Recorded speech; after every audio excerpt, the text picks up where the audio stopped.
হোজাইত বিজেপি যুৱ মৰ্চাৰ নেতাক প্ৰহাৰ। প্ৰাক্তন আমচু নেতা কামৰুজ জামানৰ নেতৃত্বত যুৱ মৰ্চাৰ নেতাক প্ৰহাৰ।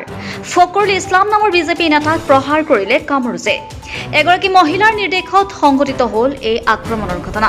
কামৰুজ জামানৰ গুণ্ডামীৰ ভিডিঅ' ভাইৰেল সামাজিক মাধ্যমত। হোজাইৰ এখন হোটেলত সংঘটিত হৈছে এই ঘটনা। শীঘ্ৰেই কামৰুজ জামানক গ্ৰেপ্তাৰৰ দাবী তুলিছে যুৱ মৰ্চাই। পূৰ্বে কামৰুজ জামানৰ বিৰুদ্ধে আছে বহু অভিযোগ। পূৰ্বে ৰকিবুল হুছেইনৰ অতি ঘনিষ্ঠ আছিল কামৰুজ জামান।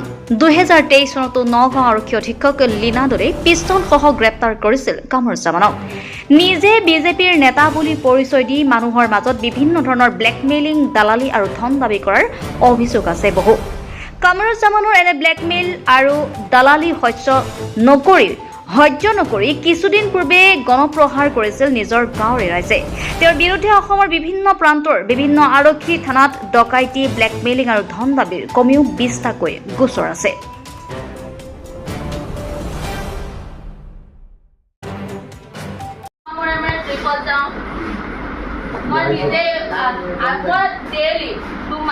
মানে এভৰি সানডে মই ভাল ভাল হোটেলত যাওঁ। তই মোৰ ওপৰত কি পইচা খৰচ তই কৰ কি কৰিবি? কি কৰ তই কি কৰ তই যে মোৰ ওপৰত পইচা খৰচ কৰিবি? তোৰ অকাত আছে নেকি মোক চলাব পাৰা? ইমানখিনি অকাদে নাই দে মোক চলাব পাৰা। ফালতু কথা ক'বলৈ আহে।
পুলিচ কমপ্লেইন দিব পাৰি নহয়, ভইচ ৰেকৰ্ডিং আছে।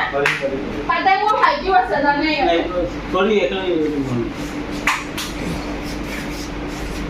কি খৰচা পইচা মোক এতিয়া লাগিব।